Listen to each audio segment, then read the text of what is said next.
Munyenyezi Beatrice twakiriye muri uyu mugoroba aho yaragaruwe mu Rwanda na leta ya Amerika nyuma yo kurangiza igihano yari yarakatiwe kubera kubeshya ko nta ruhare yagize muri jenoside yakorewe abatutsi. Yahawe igihano cy'imyaka 10 yakirangije, hanyuma leta ya Amerika isanga ko itamugumana ku butaka bwayo, iramwohereza mu Rwanda. Aje asanga hari dossier yari yarakorewe kubera ibyaha yakekwagaho kubw'uruhare yagize muri jenoside yakorewe abatutsi. Kubw'ibyo rero mwabonye ko RIB yahise imufata, ubu ngubu ikaba imukurikiranyeho ibyaha 7. Icyambere no kwica, yagiye agaragara kuri za barriere, akajya agenzura indangamuntu z'abagore n'abakobwa banyuraga kuri izo barriere, yasanga ari umututsikazi agasaba bamwe mu ntera hamwe kujya kubasambanya. Yitabiraga inama zitegura jenoside, akavugiramo amagambo ashishikariza abantu gukora jenoside. Hari naho kuri barriere yishe akoresheje imbunda ya pistole, yishe umubikira wari umaze gusambanywa, akaba ari nawe wategetse intera hamwe kumusambanya.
Murakoze cyane.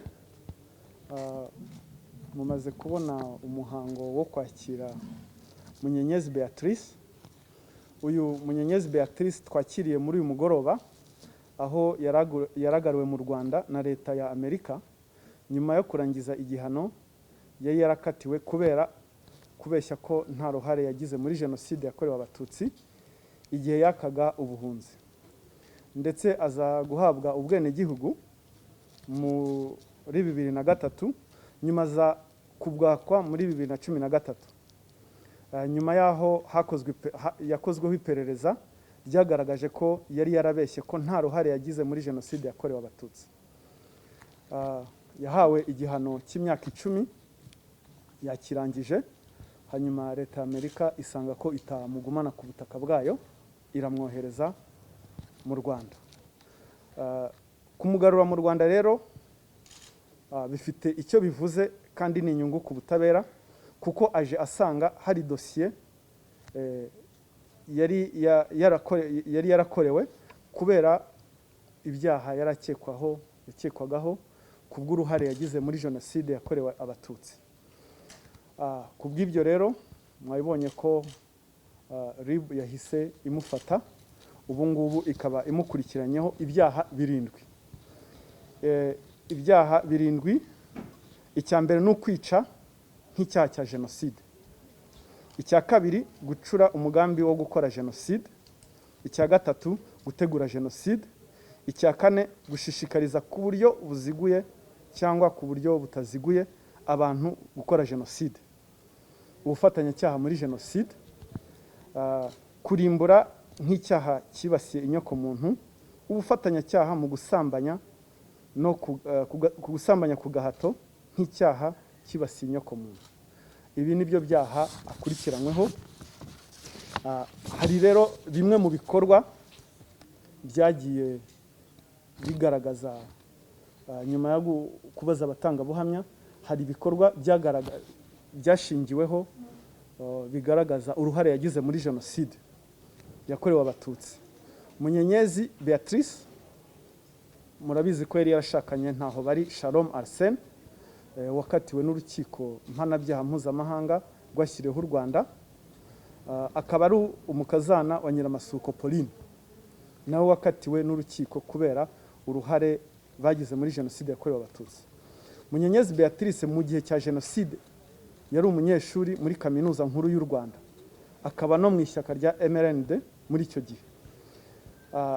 Mu bihe bitandukanye mu gihe cya jenoside yakorewe abatutsi mu Rwanda, uyu Munyenyezi Beatrice yagiye agaragara kuri za bariyeri, ndetse agira n'uruhare rwo gushinga za bariyeri, akajya agenzura indangamuntu z'abagore n'abakobwa banyuraga kuri izo bariyeri. Yasanga ari umututsikazi, agasaba bamwe mu nterahamwe kujya kubasambanya, aho bajyaga kubasambanyiriza ahitwaga muri Cave,